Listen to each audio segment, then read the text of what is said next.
From Fox 8 Sports, this is the Overtime Podcast. From the Fox 8 studios in New Orleans, this is the Fox 8 Overtime Podcast. I am your host, Sean Fazende, riding shotgun next to me as he does each and every podcast, Andre Johnson Jr. That's correct. Don't forget the Junior. Before we get into today's content, be sure to like, share, rate, and review. If you are watching us on YouTube, hit that subscribe button, get the bell notification for when we drop that fire content. It's Friday in the city of New Orleans. It's been a busy week this week here in the city of New Orleans. Sports week, it always seems to be a busy week here, but nonetheless, Saints got some big news, obviously, with the release of their schedule on Wednesday. We spent a lot of time talking about that. In fact, a record-breaking podcast as we went week by week to figure out where we think the Saints are going to stand.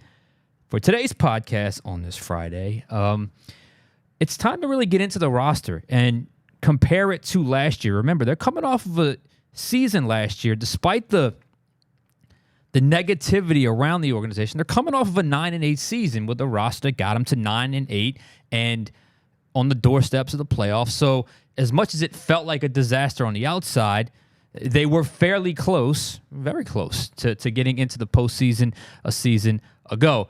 Turn the page to 2024.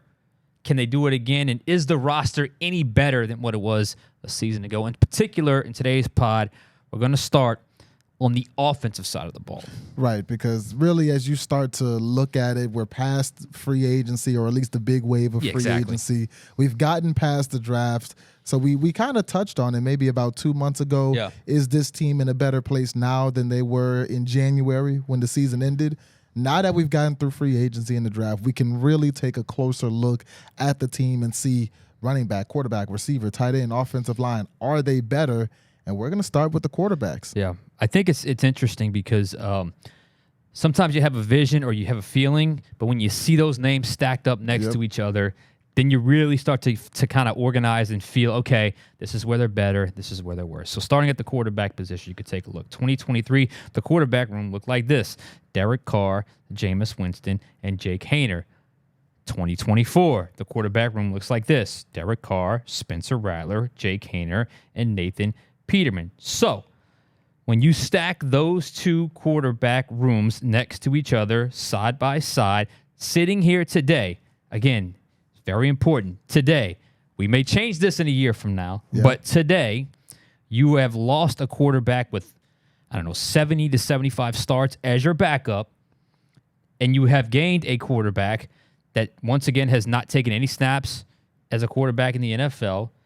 Last year's fourth-round pick has not taken any snaps in the NFL in an NFL regular season game, and a journeyman fourth stringer, or whatever you want to call him, and Nathan Peterman. So I look at this, and as much as I know you guys love Spencer Rattler, and I think Spencer Rattler has some traits to work with, there is absolutely no way I can say the Saints' quarterback room is better today than what they were a season ago, just for the sheer experience of having Jameis Winston with those kind of starts under his belt, who was at one time a franchise player for Tampa Bay. We may get there one year or at the end of the year, but for right now, when I look at the Saints quarterback situation, I think right now, not crazy worse, but I do think they're not as good as they were a season ago. I really went back and forth on this one. This might have been the position I went back and forth on the most, because I do think that this quarterback room has more potential. And like you said, maybe down the line, maybe a few years down the line, we look back at this quarterback room and we're like, man, we were wrong. They have three solid quarterbacks in there. But since we're talking about right now, I got to go with you and say Jameis Winston, because that NFL experience matters. And we saw it in the in the preseason last year. Jake Haener was the training camp MVP. Jake Haener stunned everybody in attendance at training camp. Jake Haener really made us think about, man, he might be able to take QB2 away from Jameis. Like, going into those preseason games, I don't want to say Jameis' job was on the line, but it may have been if Jake Haener came out and played well enough in the preseason.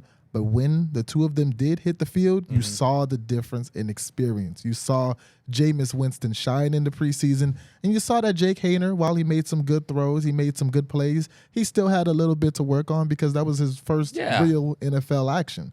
And it's the same with him and Spencer Rattler today. As we stand, Neither of them have taken a regular season snap in the NFL. Haener played a little preseason. Rattler hasn't even done that much. So as we sit here right now, Jameis Winston, I believe, is better than Rattler, Haener, and, of course, Nathan Peterman. But I will say Rattler and Haener do have the potential to surpass Jameis and maybe even surpass Carr one day. Yeah, absolutely. And I think that's fair because I think Jameis, I think we know where he's at as a pro. And it's somewhere between starter and backup, that sort of thing, as we know where he signed with Cleveland. And we'll see where the ceiling ultimately ends up with Jake Haener and, of course, Spencer Rattler, the one all the Saints fans seem to be buzzing about right now. So, again, this is not by a wide margin, but fair is fair. And on the surface, you got two quarterbacks that have never taken a snap and a journeyman versus one that hadn't taken a snap last year, a former franchise quarterback, and obviously your starter in Derek Carr. So I got to go with the 2023 version. What's next? Up next, we've got the running back position where not too much has changed there. You've got, if you look at 2023, Alvin Kamara, Jamal Williams, Kendre Miller. We're going to throw Adam Prentice in, even though he's a fullback. And you had Tony Jones Jr. coming into 2024. All of those guys, minus Tony Jones Jr., are still there, but it is the running back position, and age comes up at running back more than it does in any other position. So how do you look at this position group compared to how it was last year? All right, 2024. So there's Kamara, Williams, Kendre Miller, Adam Prentice. Okay, I circled this year. Hear me out. I know age comes into play, and I was one of the ones that was critical of Alvin Kamara last year where it felt like he lost a step. May still be the case, but there's a very key element missing from last year that they will have this year, and that is no more 3-game suspension. No more 3-game suspension for Alvin Kamara. Plus, I believe, and I've been watching Saints offensive tape now. I told you guys over the last pod for the last week and a half, 2 weeks. I'm through the first Atlanta game, the one where they lost with the pick six in the red zone. Kendre Miller has, I think we could look at this room now and say, with this new offensive coordinator, it would not shock me if Kendre Miller ends up leading the team in carries next year, just because of how they could utilize Alvin Kamara. Maybe he's a little bit more of a dual threat as opposed to just a straight carries guy, a little bit more of a reception/carry guy. Jamal Williams, I think, thought he showed some significant signs of age last year, but I do think the gap where Kendre Miller can go up can offset where Jamal may be pointing down. Plus, you don't have the 3-game suspension. Plus, you have Kubiak as your offensive coordinator, and I know the run game is going to be better this season. So this one, I'm going with the 2024 version of the running back room as the better group. I went with 2023 simply because Alvin Kamara, you could argue the last 2 years, he really has taken a bit of a step back, not a huge step, not a leap, but a bit of a step back, and obviously there are factors leading to that. Jamal Williams, who came here as the NFL's touchdown leader the year before, only scored 1 on the big controversial play at the end of the Falcons game. You've got Kendre Miller is the X factor here, like you said. When I wrote it down, I said barring a leap from Kendre. But as I'm trying to stick to today, I don't know if Kendre is going to take that leap. He certainly had moments last year. I know he had some big plays in the Patriots game, that blowout that he got a lot of time in because they won like 34-0. Kendre had some big plays throughout the season, especially towards the end. So if Kendre takes that leap, this running back room is definitely in a lot better place than it was last year. But where we sit today, where AK is a year older, where Jamal Williams is a year older, where Adam Prentice, I mean, you've got a couple of other fullbacks on this roster. We don't even know if he'll win that job. And where there's still uncertainty about what Kendre's role will be, it's really close, but I lean 2023 slightly. So you have quarterback and running back 2023. Yep. And I have quarterback 2023 and running back 2024. What's next? This is where it gets interesting. This is a hard one. That wide receiver position, starting in 2023, you had Chris Olave, Rashid Shaheed, Michael Thomas, A.T. Perry, Keith Kirkwood, and Lynn Bowden. Move over to 24. Olave still here. Rashid Shaheed still here. But now you've got Cedric Wilson Jr. You still got A.T. Perry, but then you throw in Equanimous St. Brown, Bub Means, the rookie drafted in the 5th round, and Stanley Morgan, the special teams guy that came from Cincinnati. So the first two are still the same. A.T. Perry is still here, but there's a lot of turnover outside of that. 2023, 2024, which way are we leaning? You know, I didn't circle either one. This was a hard one because Michael Thomas was effective through the first 9 games of the season last year, but you can't discount the fact that by week 10 he was out. Yeah. Second play of the game, he was out. So if you have a healthier wide receiver room, are you better? I don't know. Who can replace Michael Thomas's production? I don't know that that's a guarantee. I don't know that there's a guarantee there. Would you pick? Because I'm still kind of on the fence. I went with 2023 because what I'm noticing, the theme of this roster comparison, there's a lot of ifs with quarterback. It was if Rattler and Haener can learn a lot, they've got the potential. If Kendre Miller can take a leap forward, he could help that room be better. If a receiver can replicate what Michael Thomas did, maybe the receiver group will be better. But right now, look, we've said a lot about Michael Thomas and the antics and all of the things that are the Twitter rants, the pouting, the reports about him not liking Olave getting a lot of the wide receiver 1 reps. Despite all that, when he got on the field, and he wasn't producing at the level that he was a few years ago, but that Tennessee game, I think he made his first 4 catches in that Tennessee game. Really good, really meaningful plays. Michael Thomas had a nice touchdown catch against Jacksonville. Like, he wasn't consistently that guy, but he had moments. He had a couple nice catches against the Patriots. I don't know if between Cedric Wilson, Equanimous, Bud Means, and Stanley Morgan, I don't know if any of them can replicate what Michael Thomas gave them, even in his lesser state. The big if is A.T. Perry, because A.T. Perry did really start to come on late in the season. If A.T. Perry can have a big leap from year 1 to year 2, that room might be better. Maybe he can replicate it. But as of right now, I got to go with 23. And here's the guy that interests me, and this is why I might slightly lean to 2024. I think Cedric Wilson can offset some of that. Even if A.T. Perry is able to come in and he's not, he doesn't take the leap from year 1 to year 2 like he did towards the back end of the season with the new offense. You never know. I think Wilson's is a pro that's been around. He's a guy they like. So is Perry and Wilson and Means, the 3 of them, enough to offset the loss of Michael Thomas? That's what we're talking about. It's not going to be hard to replace Bowden or Keith Kirkwood. So I'm gonna. It's very slight. I'm gonna slightly go 2024 wide receiver, but I have no confidence in that. I have no confidence in that whatsoever. So that's just where I stand with that. And to your point, just like I said, the running backs are getting older. The receivers are getting older too, but in a good way. In a good way, right? Chris Olave should be better this year than last year. I look for him to really become like a Pro Bowler this year, that type of player this year. Rashid Shaheed, especially in this offense, should be better this year than he was last year. A.T. Perry should be better than he was last year. So if you're going 24, I can definitely see that, because while it may be difficult to replicate what MT did, Olave, Shaheed, and A.T. should be better. And I don't think it's crazy to think the combination of Means and Wilson can offset what Michael Thomas gave you a season, which is like in the 40s in terms of receptions, and I think it was only 1 touchdown. Yeah, that touchdown against Jacksonville. Okay. It's close, though. All right. What's next? Up next, we got the tight end position. All right. We're going to include Taysom in the tight ends for right now. So you've got from 2023, Jawan Johnson, Foster Moreau, Taysom Hill, and the touchdown machine himself, Jimmy Graham. This year, 2024, Jimmy, I believe, is on a boat going to the Arctic. So you've got Jawan Johnson, Foster Moreau, Taysom Hill, and we included Dallin Holker, the undrafted tight end. He's the only undrafted player we included. Yeah, because as we talked about 2 weeks ago, we think that he's pretty much a lock to make this roster, and he's a guy who very well could have been drafted. So looking at last year to this year, the big difference is Holker and Jimmy Graham. Which way do you lean? Again, we may have a totally different feeling the end of the season than right now, but even with Jimmy obviously on his last leg of his career, even with him using limited snaps, he was still incredibly effective in the red zone a season ago. Everything else is the same. So you swapped out Jimmy Graham for Dallin Holker, a player I like, a player I thought even jumped out a little bit at rookie minicamp, and I think he's going to make the roster. I think he can be productive, and I think he can get on the field pretty quickly.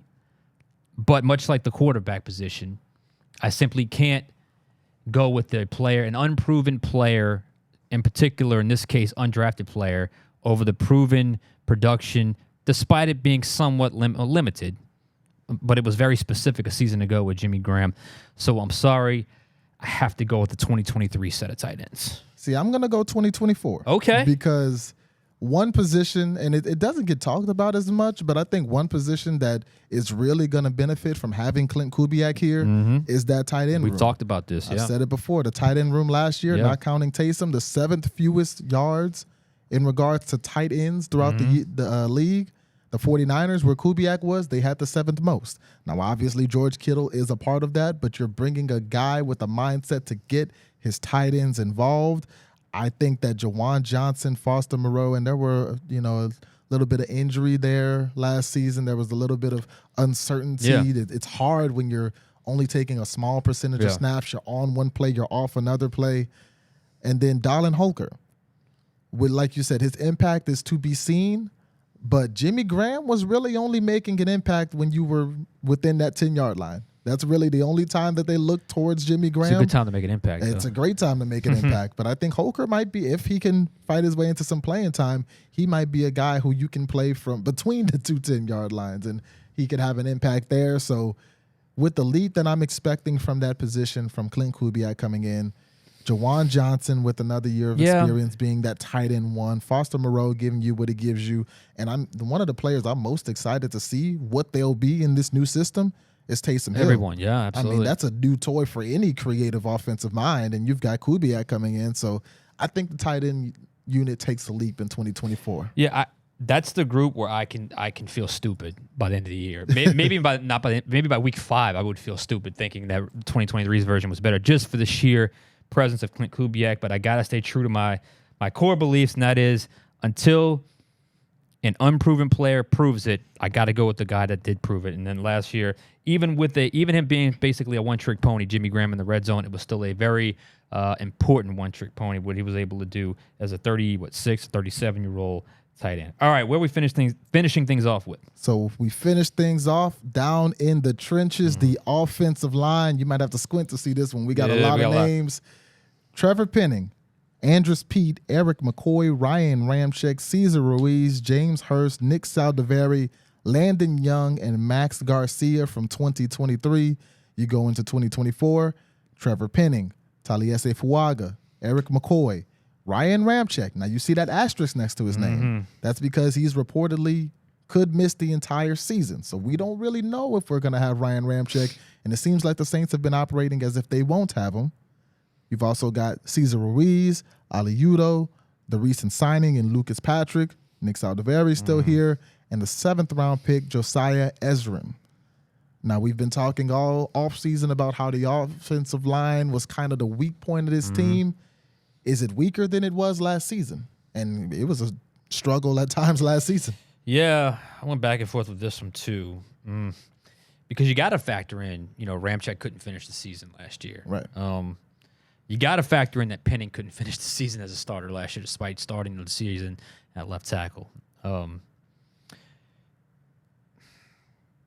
But when you talk about the 2024 version, I do like Lucas Patrick filling in probably at left guard. Is Penning the tackle? We know Fuaga's one of them. Is Penning the tackle? And now you don't have James Hurst to bump in if you can't go. You have Ali Udo in that regard. Or Josiah Ezrin. Or there was another one they signed as well. It's not on the list. Herron, right? Justin Herron was another one. We don't know what's going to happen with Ryan Ramczyk. Landon Young seems to be destined for the tackle-eligible role. I like the new coaching staff for this group because I thought the coaching staff really set things back last year with the offensive line as well. Felt like they couldn't be bothered with Trevor Penning a little bit. But I got to go 2023's version just because there's too much. It's a rookie starting at one tackle and probably an unproven third-year guy at the other tackle, at least right now. That's 2 out of 5 unknown. And last year you were at least able to have a front 5 that was competent enough to be serviceable and be okay for Derek Carr. It seems like the Saints are operating with the belief that Ryan Ramczyk will not be available. Yeah. And I'm doing that too, so that's why I'm going to go 2023. Ryan Ramczyk is easily the best offensive lineman on this team, And it's not wild to say that Ryan Ramczyk is one of the best tackles in the entire NFL. You take that guy out the equation, even if you add in a right tackle who you are high on in Taliese Fuaga, it's not fair to expect a Ryan Ramczyk level of production from Fuaga. And that right side last year, that wasn't necessarily the problem. Ramczyk handled business. Yeah. Cesar Ruiz up and down, but Cesar Ruiz wasn't a problem per se, and Eric McCoy was solid in the center. It was really your left side dealing with, at first it was Trevor Penning, and then you bump James Hurst over there, Andrus Peat, who sometimes he's injured, other times he's going to be a bit inconsistent. But I just think losing Ryan Ramczyk on that offensive line, there's no way to replace that. I mean, you can say, okay, well, we're going to try to replace Andrus Peat with Lucas Patrick, and that could be a solid replacement. Maybe Trevor Penning grows on the left side. Can Trevor Penning replace James Hurst? Maybe. Maybe if you coach him up a little bit, Trevor Penning can replicate what James Hurst gave you, but I don't think there's any way to replicate what Ryan Ramczyk was for that 2023 offensive line. So I got to go 2023. So it sounds to me like you have everything 2023 with the exception of tight end. Yeah, I went quarterback, running back, wide receiver, and offensive line 2023, tight end 2024. But for what it's worth, I think quarterback, wide receiver, and running back are very close, and it could lean either way. The only one I'm really bullish on is the offensive line. Yeah, I think that's fair. I mean, there's too many unknowns up front, the offensive line. It's the biggest. If they somehow come together and are better than we think, then that could be the difference in a 8-9 season and a 10 or 11 win season. If they are average or mediocre to below average, it could be in the other direction where it could be a disaster. For me, I'm a little more balanced. I had quarterback 2023, running back 2024, wide receiver 2024, slightly. Tight end 2023, and obviously we agree offensive lineman 2023. But then there's the big shift. The wild card. And that the wild card is that offensive coordinator. Yep. And Pete Carmichael, Clint Kubiak. You talk about Doug Marrone and is it Benton? Coach Benton, the offensive line coach. There's you talk about Ronald Curry, Andrew Giannacco. Offensive coaching staff with these guys, I think that's where the biggest leap comes. I think that's where the biggest advantage in 2024 comes, is the offensive coaching staff, because I believe it's better suited for this group of guys, and I believe it's a little more in tune with what's working in the NFL right now offensively. And I think you've got basically a descendant of the godfather of the entire wide zone stretch boot scheme in Kubiak running the show. I think that's a significant step up from a little bit of a stale, a little bit of a played-out version, worn-out, played-out's kind of a lame term, worn-out version of the West Coast offense that we're running last year. And I know Kubiak called it a West Coast offense, but it's the stretch boot scheme that it'll look different. We know that. So I'm going to say the biggest boost for 2024 is the offensive coaching staff. I agree. I think that Clint Kubiak is the multiplier. I think while we can argue that pretty much all of these position groups are close, what could potentially take them far and beyond in 2024 compared to 2023 is that Clint Kubiak modern creative scheme. What was the biggest criticism that most people have for Pete Carmichael? He just wasn't very creative with his offense. I am confirming that right now, watching, just going over and watching these games over again. Like, my goodness, that is such a lame concept they're running right now. It's like two guys running a hook. It's like, come on, man, we could be a little more creative than that. Right. So as you look through the position groups, Derek Carr, was something the Saints didn't seem to figure out until the last month of the season. He really excels in play action. Yeah. They weren't always using Derek Carr to play to his biggest strengths. I assume Kubiak will be able to do that. Running back, oh my goodness, unless you play fantasy football and you have Alvin Kamara, the way that they used Alvin Kamara was so frustrating, just sending him out on swing. Like, Alvin Kamara, outside of Christian McCaffrey, is probably the best route runner in the NFL. And I'm not just talking about Texas routes out the backfield. I'm talking, you can line that guy out wide. You run the slot fade, run the wheel. Exactly. Put him on the linebacker. Most linebackers aren't keeping up with Alvin Kamara. And the way that they've used him in the recent years just has not been to a level that would help him produce on the field the way you would want to see a back of that caliber produce. I think Kubiak will change that. You look at receivers, you got a lot of young guys in that room. Kubiak, especially Rashid Shaheed, I'm interested to see how he would use them. I talked about how he can have the impact on the tight end room. And as for offensive line, they got a lot of work to do on that offensive line, but we'll see what this new scheme can do. So I like what you did there because even the spots where you had 2023 over 2024, add Kubiak to the quarterbacks. You know he's going to do what he's got to do. That's going to get more out of Derek Carr. We know that. That's going to get more out of Derek Carr. There's not going to be a 12-game figuring out process. I mean, that was the biggest problem last season. Running backs, it's a very unique run game. I've already told you, they're going to be better at running the football this year. That's the one thing I can confidently say about the 2024 New Orleans Saints. They will be better than 21st in the NFL in running the football. Wide receivers, interesting because how do they coach these wide receivers up? What do they want them to do? Because I've always said this is a run after catch type of offense. So do they have guys that can excel at run after catch? I'm very curious about that because I don't know if there's one guy that truly that's the top thing at their scouting report is run after catch. Tight ends, look, watch the 49ers. They use tight ends better than anyone. Yep. The way fullbacks too. And fullbacks, they kind of mix and match those guys. And that's a good point with the fullback. You know, is Horvath or is it Prentice and whoever, they're going to be a vital part of not just the blocking aspect of the game, but they get creative with those guys and schematics and bootlegs and blocking schemes and those types of things. And an offensive line, it's a very specific blocking style. And it's a very specific physical style of linemen, like how they want them to look and what they want them to do.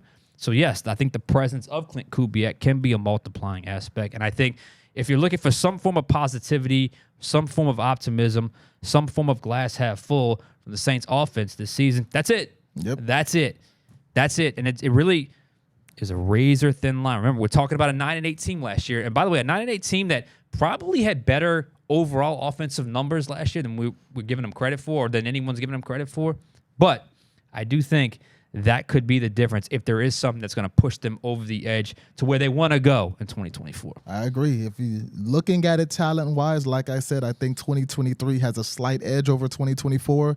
But the job of a good coach, what all the great coaches across the history of this league have done, they get the most out of their talent. Yep. They can take a player who, if you want to rate them on a scale from 1 to 10, they can take a 6 and turn them into an 8 or a 9. That's what all of the great coaches in this league have been able to do. They can take an 8, turn them into a 10. They can take a 10 and turn them into a Hall of Famer. Yeah.